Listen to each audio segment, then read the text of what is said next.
सर्वस्वरूपे सर्वे सर्वशक्ति समन्विते विस्त्राय नमो दुर्गा देवी नमस्तुते। देवी ने कहा, हिमालय, मेरी माया शक्ति ने संपूर्ण चराचर जगत की रचना की है। परमार्थ दृष्टि से विचार किया जाए तो यह माया भी मुझसे कोई भिन्न वस्तु नहीं है। व्यवहार की दृष्टि से वही है विद्या एवं माया नाम से प्रसिद्ध है। तत्व दृष्टि से पृथक कुछ नहीं है। तत्व केवल एक ही है, वह तत्व मैं हूँ, जो संपूर्ण जगत की सृष्टि करके फिर अपने असली स्वरूप तत्व में विलीन हो जाती हूँ। पर्वतराज, अपने माया एवं विद्या संज्ञक कर्म के साथ प्राणों को आगे करके मेरा प्रवेश होता है। कारण यह है कि यदि मैं ऐसा न करूं तो प्राणियों के जन्मने और मरने की परंपरा चालू नहीं रहे। माया के भेद अनुसार मेरे तत्व कार्य होते हैं। जैसे एक ही आकाश घटाकाश और मठाकाश आदि अनेक नामों से व्यवहित होता है, वैसे ही मैं एक होती हुई भी उपाधि भेद से भिन्न हूँ। जिस प्रकार सूर्य उत्तम और निकृष्ट सभी वस्तुओं को सदा प्रकाशित करता है परंतु वह दूषित नहीं होता, वैसे ही मैं भी कभी दोषों से युक्त नहीं होती। वस्तुतः जीव और ईश्वर का विभाग माया द्वारा कल्पित है। घटाकाश और महाकाश की भांति जीवात्मा एवं परमात्मा के भेद को भी काल्पनिक मानना चाहिए। जैसे माया के प्रभाव से ही जीव अनेक हैं, ना कि अपनी स्वतंत्रता से, वैसे ही माया की अधीनता स्वीकार करने वाले ब्रह्मादि शासकों में भी विविधता का भान होता है। देह और इंद्रिय आदि संघात रूपी वासना के भेद को उत्पन्न करने वाली अविद्या जीव के भेद में कारण है। हिमालय, जो गुण संबंधी वासना के भेद को विभाजित करती है वह माया है। धरणीधर, मुझ में ही यह संपूर्ण संसार ओतप्रोत है। कारण देह अभिमानी ईश्वर मैं हूँ, लिंग देह अभिमानी विष्णु एवं स्थूल देह अभिमानी ब्रह्मा मैं हूँ। विष्णु, रुद्र, गौरी, सरस्वती और लक्ष्मी मेरे रूप हैं। मैं सूर्य, चंद्रमा एवं नक्षत्रगण हूँ। पशु, पक्षी, चांडाल, तस्कर, व्याध, क्रूरकर्मी, सत्कर्मी, महाजन, स्त्री, पुरुष और नपुंसक, ये सब कुछ मैं ही हूँ। इसमें कोई संशय नहीं है। जो कोई भी वस्तु जहाँ भी देखने एवं सुनने में आती है, चाहे वह भीतर हो या बाहर, उन सब में व्यापक रूप से सदा मैं ही स्थित रहती हूँ। चराचर कोई भी ऐसी वस्तु नहीं है जो मुझसे अलग हो। यदि मुझसे रहित माने तो उसके साथ बंध्या पुत्र का उदाहरण संगत हो सकता है। जिस प्रकार एक ही रस्सी ब्रह्मस, सर्प अथवा माला के रूप में प्रतीत होती है, वस्तुतः वह है एक रस्सी ही, वैसे ही ईश शादी रूप से मेरा केवल भान होता है, इसमें संदेह नहीं करना चाहिए। अधिष्ठान की सत्ता से अतिरिक्त कल्पित वस्तु का भान नहीं होता, अतएव मेरी सत्ता से ही यह चराचर जगत सत्तावान है, अन्यथा यह कुछ नहीं है। हिमालय ने कहा, देवेशी, तुम अपने इस सर्वाभिमानी विराट रूप का जैसा वर्णन करती हो वैसी ही रूप को मैं देखना चाहता हूँ। मुझ पर कृपा हो तो दिखा दो। व्यास जी कहती हैं, राजन, हिमालय की यह बात सुनकर संपूर्ण देवताओं का हृदय आनंद से भर गया। वे उनके वचन का आदर करते हुए बोले, हम सब भी यही चाहते। तब देवताओं की इच्छा जानकर भक्तों की मनोकामना पूर्ण करने वाली भगवती शिवा ने अपना रूप सबके सामने प्रकट किया। फिर तो महादेवी के सर्वोत्तम विराट रूप का देवता दर्शन करने लगे। देखा, आकाश देवी का मस्तक था, चंद्रमा और सूर्य नेत्र थे, दिशाएं कान के रूप में परिणत थीं, वेद वाणी और वायु प्राण थे, विश्व हृदय था, पृथ्वी जांग थी, पाताल नाभि, ज्योति चक्र छाती, महरलोक गिरिवा और जनलोक मुख था, सत्यलोक से नीचे रहने वाला तपोलोक ललाट था, इंद्र प्रभृति वाएं थी, शब्द स्रोत था। विद्वान पुरुषों का कथन है कि अश्विनी कुमार विराट रूपनी भगवती की नासिका थी, गंध ग्रहणेन्द्रियां थी, अग्नि में मुख था, दिन और रात दोनों पलकें थीं, ब्रह्मा भौं के स्थान में थे, जल तालु था, रस जिह्वा था, यमराज दाढ़ थे, उन महेश्वरी के दांत स्नेह थे, माया हंसी थी, सृष्टि कटाक्ष थे, लज्जा ओंठ थी। उस विराट महेश्वरी का निचला ओंठ लोभ था, अधर्म मार्ग पीठ कहलाता था, जो जगत में सृष्टा कहलाते हैं। वे प्रजापति ब्रह्मा उस विराट रूप में लिंग थे, समुद्र पेट था, पर्वत हड्डी थे, उन महेश्वरी की नाड़ियां नदी थी, वृक्षों को रोम का रूप प्राप्त था, समुचित रूप से व्याप्त कुमार यौवन और बुढ़ापा ये भगवती माहेश्वरी के आयु थे। मेघ सिर के बाल थे, प्रातः और सायं दोनों संध्याएं दो वस्तु थी। राजन, उस समय भगवती जगदम्बा का मन चंद्रमा था। हरि विवेक शक्ति और रुद्र अंताकरण थे। अश्व जाति से संबंध रखने वाले जितने प्राणी थे वे सभी माहेश्वरी के कटिवार थे। अतल से लेकर पाताल तक जितने महान लोग हैं वे जगदम्बा के कमर से नीचे के भाग थे। भगवती जगदम्बा के ऐसे विराट रूप के उन श्रेष्ठ देवताओं के दर्शन किए। उनके शरीर से हजारों प्रकार की ज्वालाएं निकल रही थीं। जीभ से बार बार ओंठ चाटते रहना उनका स्वाभाविक गुण था। कटकटाकर शब्द करना और आंखों द्वारा आग बरसाना मानो कभी बंद नहीं होता था। भांति भांति के आयुध उनके हाथों में शोभा पा रहे थे। उनका अत्यंत सूरवीर वेश था।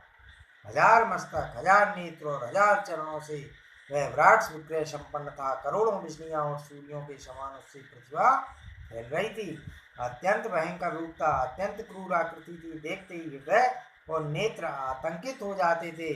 उस रूप को देखकर संपूर्ण देवता हाहाकार मचाने लगे। उनके हृदय कांप उठे, उन्हें घोर मूर्छा आ गई। स्मरण भी ना रहा कि वह भगवती जगदम्बा है।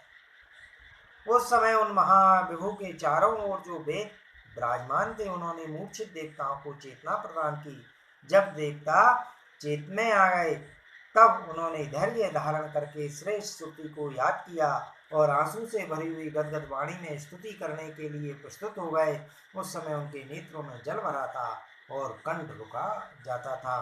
देवता बोले, माता हम तुम्हारी दीन संतान हैं, अपराध क्षमा करके हमारी रक्षा करो देवेशी।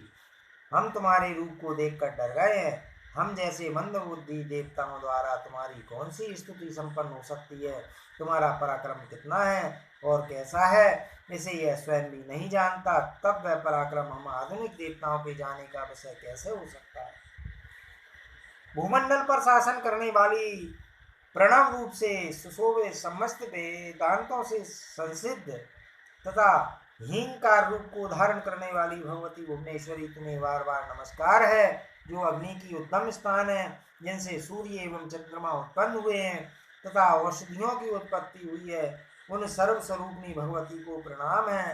प्राण, अपान, गृही, यव, तप, श्रद्धा, सत्य, ब्रह्मचर्य और विधि ये जिनसे उत्पन्न हुए हैं उन भगवती को हम बारंबार नमस्कार करते हैं। 7 सिर वाले प्राण, 7 संविधाएं, 7 हवन तथा 7 लोक इनका जहाँ से उत्थान होता है उन सर्वस्वरूपी भगवती के लिए बार बार नमस्कार है। जिनसे समुद्र, पर्वत, औषध और संपूर्ण रस उत्पन्न होते हैं उन भगवती को बार बार नमस्कार है। यज्ञ, दीक्षा, यूप, दक्षिणा, ऋचा, यजुष तथा साम मंत्र की रचना करने वाली सर्वात्मा भगवती को बार बार नमस्कार है। हे माता, आगे पीछे, अगल बगल, नीचे ऊपर, चारों ओर से तुम्हें बारंबार प्रणाम है। देवीसी, इस अलौकिक रूप का संवरण करके हमें वही परम सुंदर सौम्य रूप पुनः दिखाने की कृपा करो। व्यास जी कहते हैं, राजन,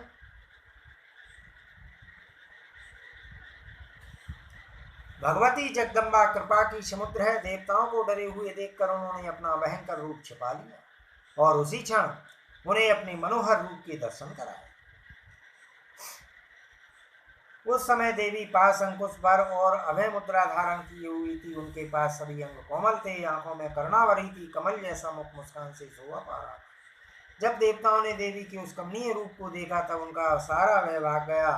शांत चित होकर हर्षपूर्वक गदगद वाणी से वे भगवती को प्रणाम करने लगे। श्री देवी ने कहा, भक्त वत्सला के कारण मैंने तुम्हें यह रूप दिखला दिया है। केवल मेरी एक कृपा को छोड़कर वेद अध्ययन, योग, दान, तप और यज्ञ कोई भी साधन इस रूप को दिखाने में कारण नहीं हो सकता। राजेंद्र, अब प्राकृत विषय अर्थात ब्रह्म विद्या का जो उपदेश चल रहा था उसे सुनो। परमात्मा ही उपाधि भेद से जीव संज्ञा प्राप्त करता है, फिर उसमें कर्तव्य गुण आ जाते हैं। धर्म अधर्म हेतु नाना प्रकार के कर्म करने की उसमें क्षमता आ जाती है। जीव होने के कारण वह नाना योनियों में जन्म लेकर सुख दुख भोगता है। फिर तत् तत् संस्कार के प्रभाव से अनेकों प्रकार के कर्मों में उसकी प्रवृत्ति हो जाती है। फलस्वरूप उसे भांति भांति के शरीर धारण करने पड़ते हैं। सुख दुख से कभी छुटकारा नहीं मिलता। घटी नामक यंत्र की भांति इस जीव को कभी विश्राम करने का अवसर नहीं मिलता। काम और क्रिया का क्रम निरंतर चालू रहता है। इसमें कारण केवल अज्ञान ही है। अतः अज्ञान का नाश करने के लिए मनुष्य को सदा प्रयत्न करना चाहिए। अज्ञान का सर्वथा मिट जाना ही जीवन की सफलता है। पुरुषार्थ की समाप्ति तथा जीवन मुक्त दशा की उपलब्धि अज्ञान नाश पर ही निर्भर है। इसी को श्रेष्ठ विद्या कहते हैं।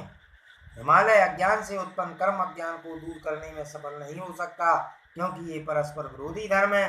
बल्कि कर्म द्वारा अज्ञान नष्ट होने की आशा करना ही व्यर्थ है। कारण अनर्थदायी कर्म अकस्मात आते रहते हैं। राग द्वेष और अनर्थ का क्रम कभी बंद नहीं होता। अतः मनुष्य का कर्तव्य है कि सारा प्रयत्न ज्ञान उपार्जन में लगा। समुच्चयवादी कहते हैं कुर्व नेत्र वेहे कर्माणि। इस श्रुति के अनुसार कर्म आवश्यक है, साथ ही कैवल्य पद की प्राप्ति में साधक होने के कारण ज्ञान की भी आवश्यकता है।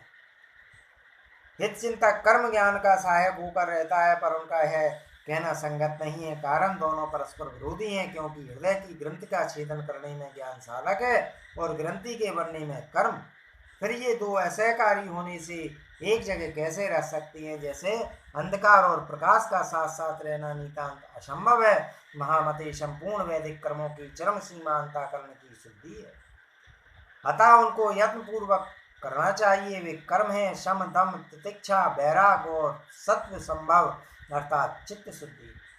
इतने ही कर्म करने योग्य हैं, इसके बाद कुछ शेष नहीं रहता। उक्त कर्म करने के पश्चात यानी मनुष्य सन्यासी होकर श्रोत्रिय ब्रह्मनिष्ठ गुरु के पास रहे और विशुद्ध भक्ति से संपन्न वेदांत का श्रवण करे।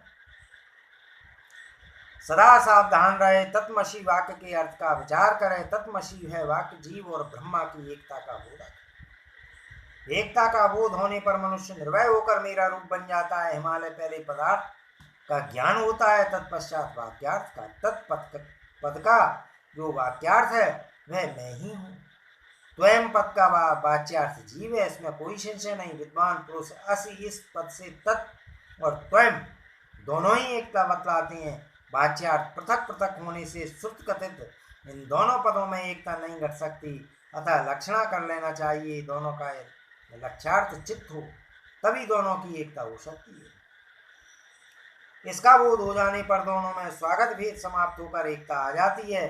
वही है वे देवदत्त है, अर्थात किसी अन्य समय जिसे देखा था विपरीत होने पर भी उसे वही मान लेना, यही लक्षणा कही जाती है। अतः स्थूल देह से रहित ब्रह्मा को नर कहते हैं। 5 महाभूतों से उत्पन्न स्थूल शरीर भोगों का आश्रय होता है। उसे संपूर्ण कर्मों के भोग भोगने के लिए वृद्ध एवं रोगी होना पड़ता है। पर्वतराज माया के प्रभाव से स्पष्ट प्रतीत होने वाला है जगत बिल्कुल मिथ्या है, क्योंकि वह स्थूल शरीर मेरे ही आत्मा का दूसरा रूप है। जो 5 ज्ञान इंद्रियां, 5 कर्म इंद्रियां, 5 प्राण एवं मन तथा बुद्धि से युक्त है, उसे विक्र पुरुष सूक्ष्म शरीर कहते हैं।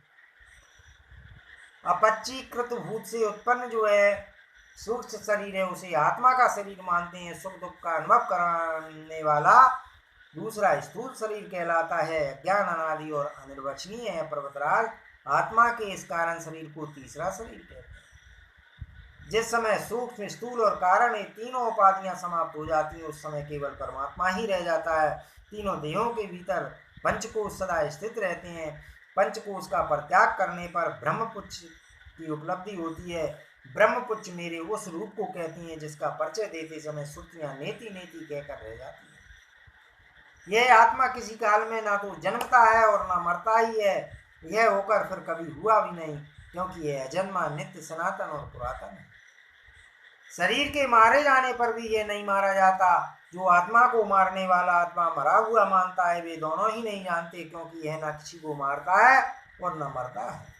यह आत्मा अगुण से भी अणु और महान से भी महान है। प्राणियों की बुद्धि में यह रहता है। संकल्प विकल्प से रहित पुरुष परमेश्वर की कृपा से इसकी महिमा देख पाती हैं, फिर उनका शोक समाप्त हो जाता है। हिमालय आत्मा को रति समझना चाहिए। शरीर ही रथ है। बुद्धि को सारथी समझे, मन ही लगाम है, इंद्रियों को घोड़े हैं, इंद्रियों और मन के साथ होकर इस रथ का उपभोक्ता आत्मा इंद्रियों के विषयों में विचरता है, ऐसा विद्वान पुरुष कहते हैं। जो अज्ञानी अमनस्वी और अपवित्र आत्मा है, उसे परम धाम की प्राप्ति नहीं होती, उसे संसार में जन्म मरण धारण करना पड़ता है। जिन्हें ज्ञान सुलभ है, जो मनस्वी एवं पवित्र हैं, उन्हें यह उत्तम पद मिल जाता है जहां से लौटकर फिर जगत में जन्म लेना नहीं पड़ता। जिसका बुद्धि रूपी सारथी चतुर है, जो मन रूपी लगाम को सावधानी से पकड़े हुए है, वही रति मार्ग पूरा करके मेरे धाम में पहुंच जाता है। इस विवेक चन को सुन और जानकर स्वयं अपने आप को निश्चित रूप से पहचान ले, तो सावधानी के साथ एक आसन पर बैठकर आत्मा का चिंतन करे। राजन, पहले योग का अभ्यास करके अक्षरत्रय मंत्र का चिंतन करना चाहिए। यह मंत्र देवी प्रणय कहलाता है। इसके मंत्र और अर्थ दोनों का ध्यान आवश्यक है। इस मंत्र में हकार स्थूल देह, रकार को सूक्ष्म देह और ईकार को कारण देह कहते हैं। ह्रीम यह रूप स्वयं में हूँ। बुद्धिमान पुरुष यों समष्टि शरीर में क्रमशः तीनों बीजों को समझकर समष्टि और व्यष्टि दोनों रूपों में मेरा ही चिंतन करे। ध्यान के पूर्व भी मेरे ऐसे स्वरूप की धारणा कर लेना आवश्यक है। इसके बाद दोनों नेत्र बंद करके मुझ भगवती जगदीश्वर का ध्यान कर। उस समय प्राण और अपान वायु को समान स्थिति में रखे। दृष्टि नासिका के अग्रभाग से विचलित न हो। ध्यान के समय विषय भोग की आकांक्षा बिल्कुल नहीं उठनी चाहिए। किसी में ना तो दोष देखना चाहिए और ना किसी से राह करना। विशुद्ध बख्शी से संपन्न होकर किसी पर्वत की गुफा में अथवा एकांत स्थान में आसन लगाकर बैठना चाहिए। फिर विस्मय हकार को रकार में, परम तेजस्वी दिव्य रकार को ईकार में तथा परम ज्ञान स्वरूप ईकार को ह्रीमकार में प्रबलापन करें। अंत में मेरे सच्चिदानंद में अखंड स्वरूप का जो वाच्य और वाचक से रहित तथा द्वैत भाव से शून्य है चिंतन करें। राजन, इस प्रकार से ध्यान करके श्रेष्ठ पुरुष मेरा साक्षात्कार कर लेता है। उसे मेरी सारूप्यता प्राप्त हो जाती है, क्योंकि उसकी बुद्धि में फिर द्वैत भाव नहीं रहता है। इस प्रकार के योग से संपन्न होकर जो मेरे इस सर्वोत्तम रूप के दर्शन प्राप्त कर लेता है, उसका कर्म संबंधी अज्ञान तुरंत नष्ट हो जाता है।